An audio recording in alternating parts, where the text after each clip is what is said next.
Let's do it. So I'm Gabby. I'm in revops, I think, like depending on who's asking.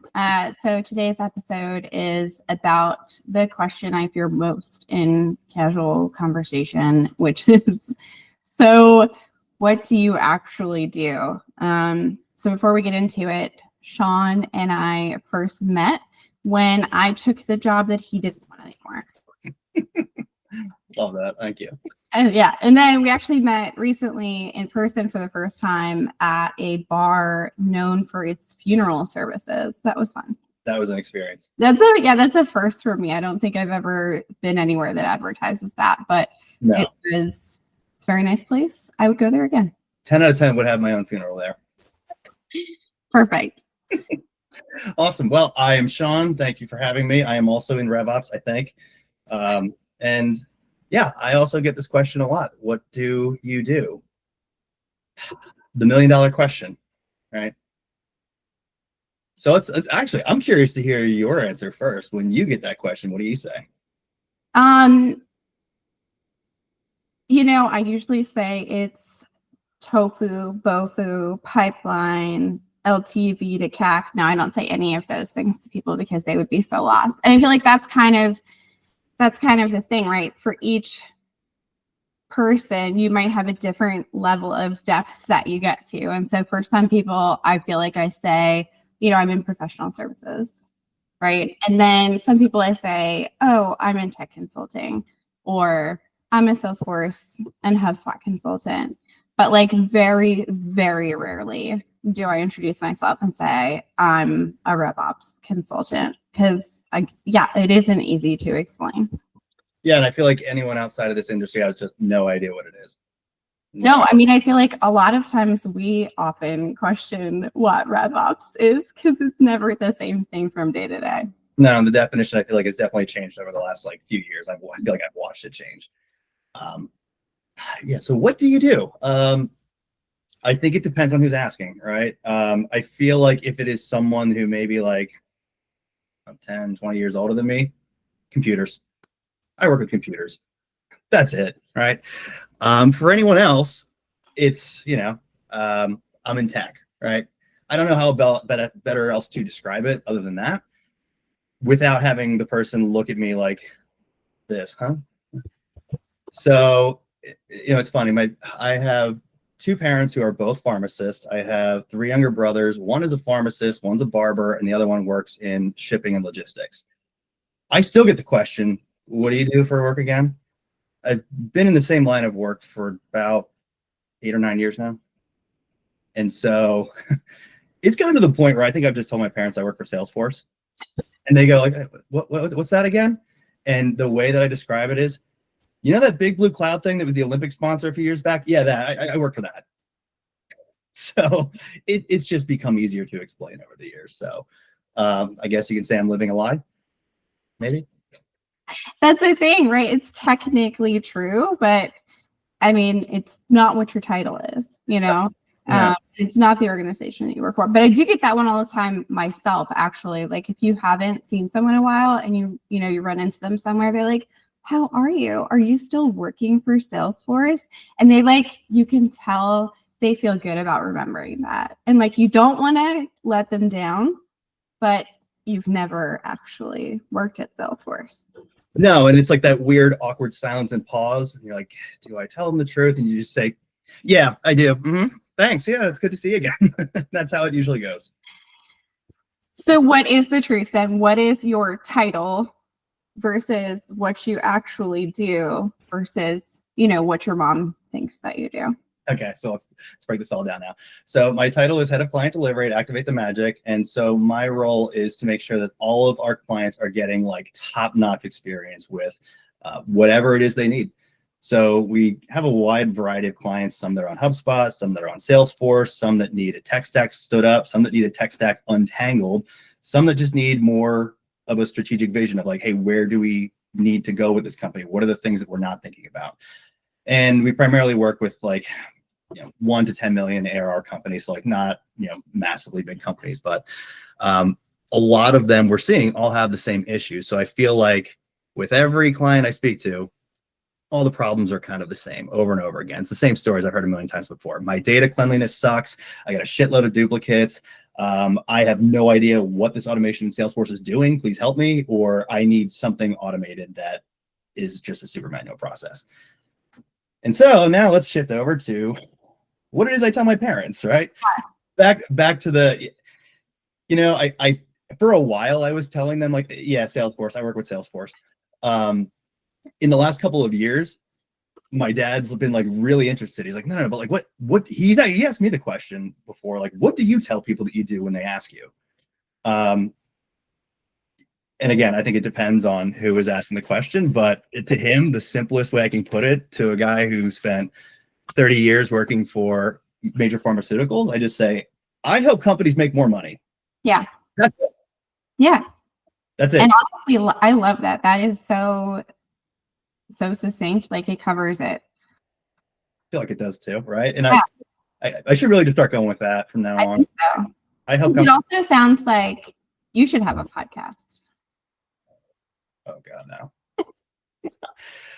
One of my buddies that were joking around. I forget what the topic was, but he's like, "We should have a podcast." I'm like, "Oh yeah, just like every like mid-30s white guy, let's make a podcast." Late 30s white girl. Yeah, and here we are doing our thing.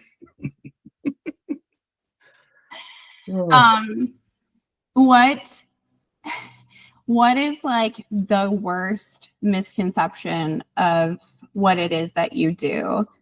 Either somebody that's in your personal life, or like your worst, that like, that's not my job, but okay, moment at work.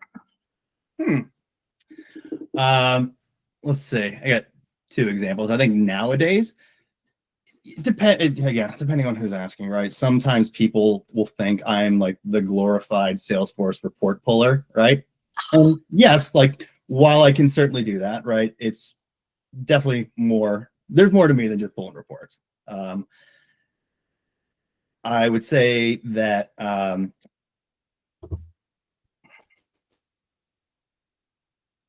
yeah, I'd say that that's probably the one thing. Is it like, yeah, you're the Salesforce guy. You pull reports, right? Oh yeah. Mm-hmm. That's probably what it is the most. I'd say that people that are like a step higher than that, they'd be like, "Oh, you're the Salesforce admin." Technically, not wrong. Yeah, sure. I can definitely do a little bit more than just that, but that's my answer. That's what I'm going with. Yeah, I think that's fair, because I feel like I can probably count on one hand the number of times I've actually said, no, I can't do that. It's usually like, well, I haven't done that before, but let's give it a shot. You know what I mean? And so the umbrella of what is all within our job it's huge, so maybe there aren't that many misconceptions, besides, of course, you're the designated report person. Actually, I had a client bring what they refer to as their reporting girl, one of our calls. Oh. And I just thought to myself, you know what? I'm like, if that's your job, I'm like, that actually sounds like a pretty peaceful existence, right? Like, you just get in there with the data, take requests to build reports, make sure they look good. If it is just for the report person, that's probably not all that bad. Do you think that report person is probably like some sort of phenom admin that could just run circles around us, but like just has 100%, absolutely, 100%, right? For sure. Like knows the org better than any of us, but like secretly. That sounds awesome. Yeah. That'll probably be me in like 15 years. Way under the radar, but like knows everything that's going on. That sounds like a wonderful existence. Yeah. That's awesome. I did have, this is actually at a full-time job I had like 5 or 6 years ago, but we had a guy who was like our enterprise seller. And this guy was probably like in his like 50s or 60s, old school sales guy, right? I mean, like get shit done on the golf course kind of sales guy. And I used to do pricing for our enterprise clients. So I had like a, a formula in Excel that I made up and a nice little table that would display, here's the prices if, X, Y, and Z sign up, and, all the different pricing models you can put out. And so I remember he calls me up one day and I'm like getting ready to run into a meeting. He's like, I got a meeting with Marriott in 5 minutes. I need you to help me out with this sheet. All right. Yeah. What do you got? Like, let's go. 5 minutes. Let's do it. It's like, I need you to take cell B42 and make it blue. Dude, are you kidding me? It's like, yeah. I'm like, Joe, here's how you do it, man. You click, you put your cursor right here, and the paint bucket's right in the top corner. He's like, you're the report guy. Yeah, I'll just let you do it. You're the expert, man. I like looked over to my boss's office, who was sitting across from me, and she's like, just do it. Yeah, and that's part of like service delivery too. It's like, maybe that's not your job, and maybe it seems like it's obvious, but you can't say no sometimes, because what does it hurt to help? No. I did like that job though. Overall, that was a very, very good job. I was there for like a character. Yeah, I was there for like 7 or 8 years. So I did that. That's where I got my chops in Salesforce. I'm much like everybody else in this scene. I am like the accidental admin, just kind of stumbled into it, and now here I am 8 years later. Yeah, that's amazing. Yeah. So I actually asked, like, ahead of our conversation, I was like, I wonder like what the closest people in my life actually do think I do for a living. So I asked a few people. My mom said, we said earlier, like, our moms think we work with computers. My mom really said IT consultant, but then she followed it with trying to cover a multitude of sins. So that, like, kind of like when we talked about the reporting person just a few minutes ago, I was like, that's what that person's job is. Like, it's definitely what that brings to mind for me. I like the description though. I think that's a solid one. Yeah. My son's other Grammy, she said a computer genius and Salesforce type stuff like Michael. So again with the computers, but she got Salesforce. And I feel like, thank you, Matthew McConaughey, because I've never heard her say Salesforce before, but now she knows what that is. All right. My childhood friend Matt said, you're a brand developer, with a question mark at the end. So like you can tell that kind of like he like got less certain as the text went on. But like, I'm Ron Burgundy. Sort of. Exactly. That's how I heard it in my head when I read it. And then my best friend said, you're a software architect. I think you look at tickets to come up with solutions to problems so that businesses are meeting your clients' needs. Maybe I could say you make decisions for how technical applications can be structured and troubleshoot client concerns. That's really the best I got. That is the best you got, but that sounds like it came from ChatGPT though. I was like, when she texted me that, I was like, what is happening right now? Close. Yeah. So it was pretty good. My husband, he gave me 2 answers. Short answer, press buttons and talk to people. That's fair. Yeah. That's fair. That is very fair.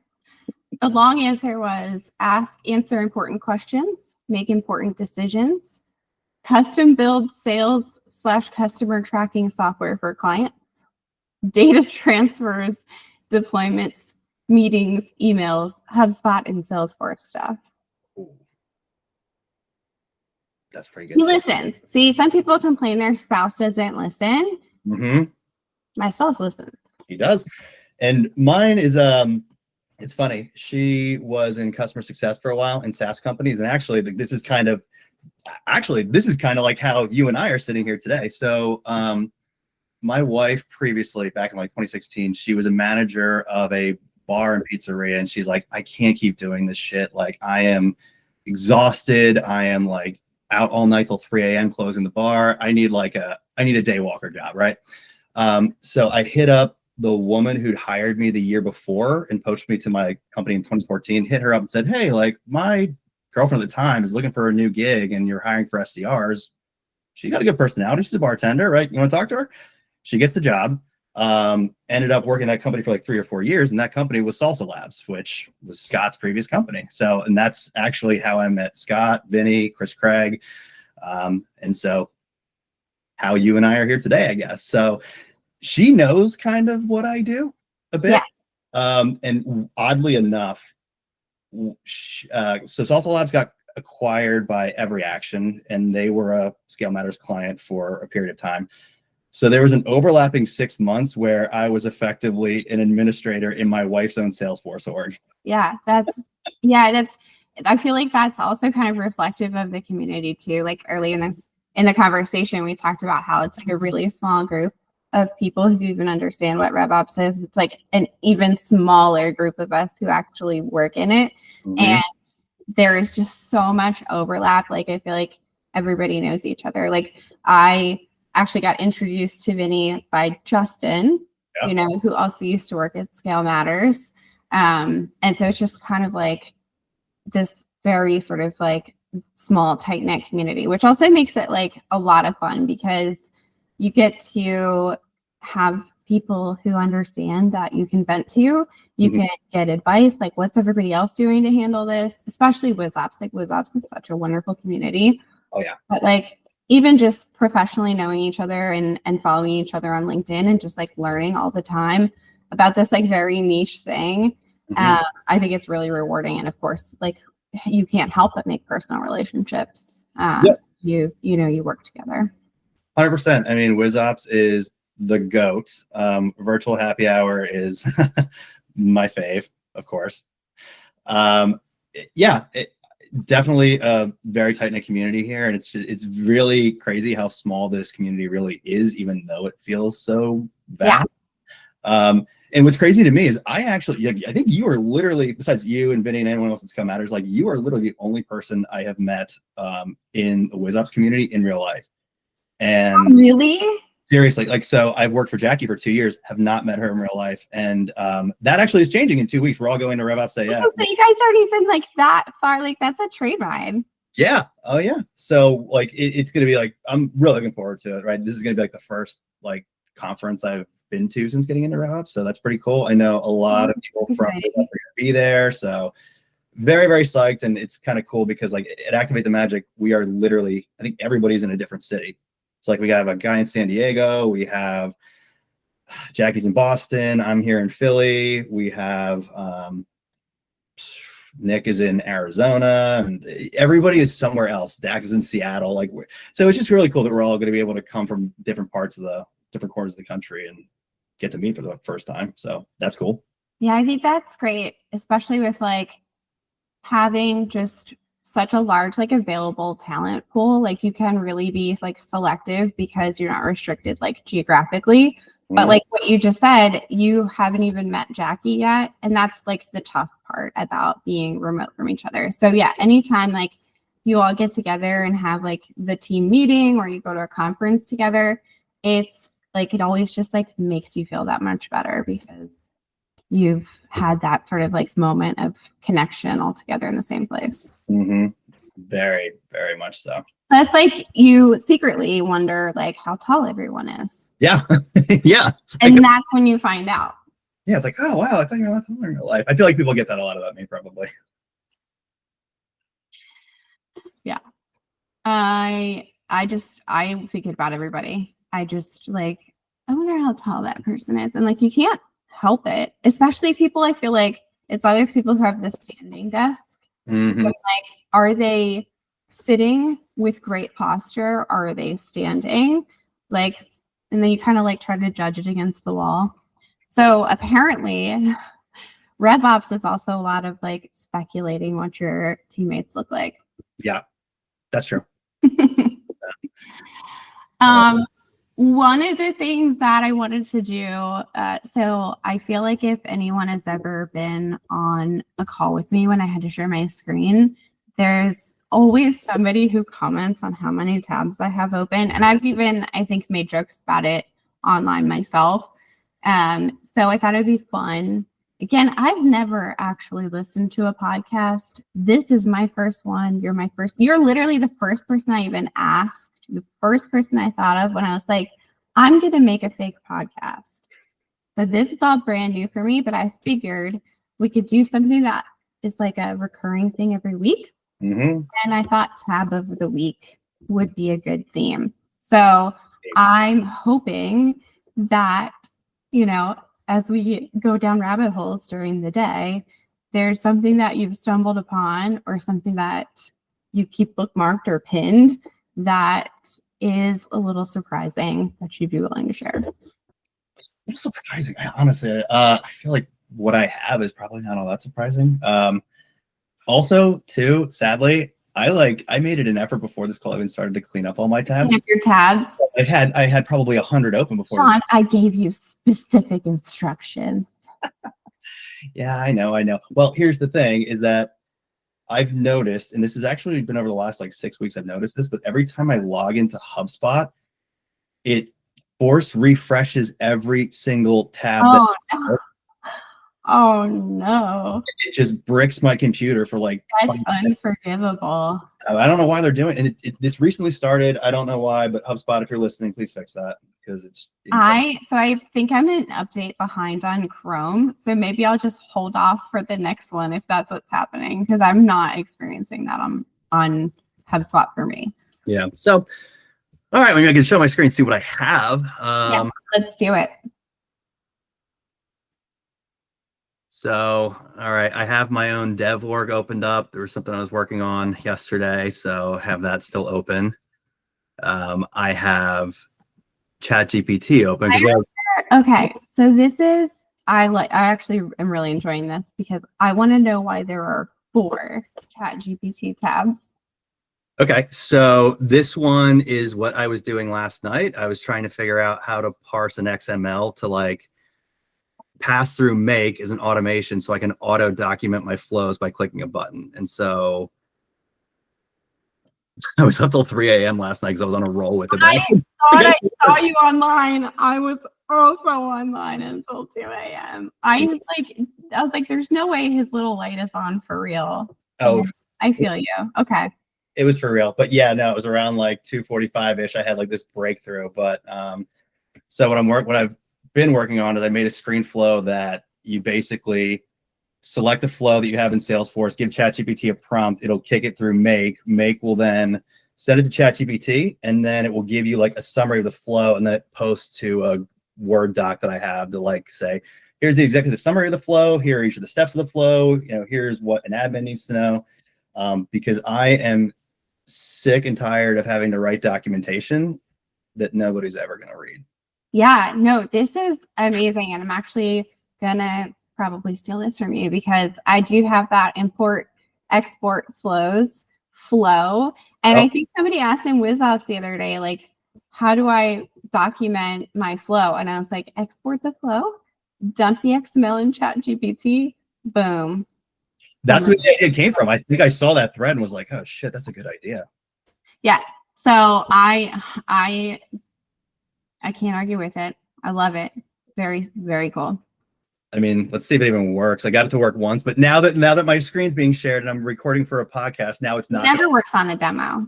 No. On the demo, something always breaks. Right. Exactly. So activate it, wait for the data. Go pick out a flow that I have. Okay, here's a good one. And you know what? I'm just going to copy and paste my example prompt. Pretty much just saying, hey, I'm an admin. Can you parse the XML? Tell me what's going on. High level exec summary, and then just a breakdown for a Salesforce admin. Hit next. Here we go. And then I give the option if you want to see the entire XML output, you can. And Make should have kicked this over by now. It looks like it's working actually. So that's I love this. And it looks like we got it. So yep, here it is. Amazing. So yeah, I mean, I got to work on the formatting still, but this is pretty cool. So I can now write my documentation much, much faster.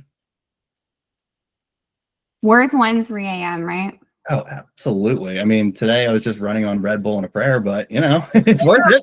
It's like, oh yeah, this is a good idea the night before I'm supposed to record a podcast. Exactly. I mean, I was up like thinking like, oh, I'm just gonna be in rough shape for tomorrow, but you know what? It's all good. Yeah. So I noticed your dev org name. Mm-hmm. When you introduce yourself to people, tell me the truth. Do they literally always make a comment about you being Irish? Oh, yes. Uh-huh. Yep. When you tell them that you're Norwegian, how do they react? Really? Really? I did the ancestry DNA like years and years ago, and so like yes, half Irish, but the other half is German and Italian, I guess. So that was it's pretty interesting. But yes, my name I think is a blessing and a curse. So for many reasons, but I'll give you two examples. Number one is that back in 2005, me and my family were traveling the week of the London shoe bomber. So we were in Puerto Rico and we were flying back like several days afterwards. Myself, my dad, and my 5-year-old brother at the time got flagged because our names were on an IRA terrorist watch list. Almost missed our flight back to Philly. So there's that. And then blessing, I'd say, because last St. Patrick's Day, it was like right after our son was born. It's the first time that my wife and I like went out. We go out. It's St. Patrick's Day. We're doing the St. Patrick's Day thing. I get my first drink, come back for my second drink, and when I come back, the bartender says, "Oh, dude, you're not going to believe this. There's 2 of you in here." Not surprising, right? This has happened to me before. So I said, "Okay, yeah, that's fine. I am the Jameson and Ginger Sean Murphy. Like that's all I'm drinking all night tonight. So like that's me. Put that on my tab, right?" End of the night comes around, and my wife and I we're pretty banged up. So I go to close the tab out, and the bartender says, "Ooh, it looks like the other Sean Murphy closed your tab out. Oh no. I think the best that we can do is just give you his tab, I guess." $14. What? $14, and I think there may have been between 10 and 15 drinks consumed between the two of us that night. Oh my gosh. I mean, $14 is like, I guess maybe not on St. Patrick's Day, but like $14 is like one drink anymore. Oh, I know. So I mean, I made it did work out in your favor. It did. I remember scribbling on the back of the tab, like, here's my phone number. If the real Sean Murphy calls back, have him call me and we'll settle up. That's pretty great. But yeah, I think I have the most generic name ever, possibly. Up there for sure. So I actually do have a crazy tab, and it's going to make me look really terrible because yours is actually work related. Mine is just like off the wall. And so this is kind of like not only do I always have a million tabs open, it's really likely that I went down a rabbit hole at some point and I ended up on the North American English dialects based on pronunciation patterns. Oh, wow. Website that someone compiled as a hobby. Wow. So I have actually still not consumed all of this yet, but it is lurking in my tabs a lot of the time. What is I guess of what you've consumed of this so far, what's the most interesting point you've picked out of this? So actually, I don't know if it's the most interesting, but the one that I really enjoy reading about is the Midland, because that's you and me, right? So like that's the Baltimore, the sort of like upper Maryland, yep, Philadelphia, like very South Jersey sort of accent. And so like that's the one that fascinates me the most. And I like sometimes I live like right around the corner. But sometimes I will still, like, if I need a little bit of cheering up, go to YouTube and like watch videos of people with like really strong Baltimore accents or like Eastern Shore accents, just because that kind of thing cheers me up. So this has been for me interesting in that way. There's a so actually, I mean, maybe I should at some point pull up some like my iPhone tabs just because I got some like ridiculous shit. Oh my. I often find myself like getting deep into wiki holes, but like in just one article to the next, But Yes. I remember like I got lost in a wiki hole that was the dialect that you often find in like that little peninsula, like Delmarva, right? The little peninsula of Virginia. And they Smith say, Island. yeah, and they're like, well, this is how like the George Washington folk like would speak like that. And it's like bizarre accent, but there's a YouTube video up there that I got sucked into too. It's like 15 minutes long, but yeah, I think it's Tangier Island or Smith Island. Like both of them are like down there right in the middle of the bay, and they're only accessible by boat, obviously, and they're very like set back in time, and they have a very like distinct culture. It is really interesting. Yeah. All right. Well, I'll do this because my tab was incredibly boring. I'll just read off some of my iPhone tabs that I got. So, oh my gosh. All right. Let's see. And I'm just scrolling up. The Wikipedia article for the film 1917, which, by the way, awesome movie if you're into that sort of thing, which got me into an entire World War I wiki hole. So I have an article for Battle of the Somme. Okay. World War One. Yeah. So yeah, plenty of that. I have I somehow got into the Wikipedia article for pop punk, and so I then have all the different bands that I like open up, which is kind of like reading their stories. Yeah, so got that going on too. And what else? What else? A medical article for a sinus infection that I probably had open 6 months ago when I had a cold. So there's that. I also have like, I think maybe 400 tabs open on my phone. So like that's pretty bad.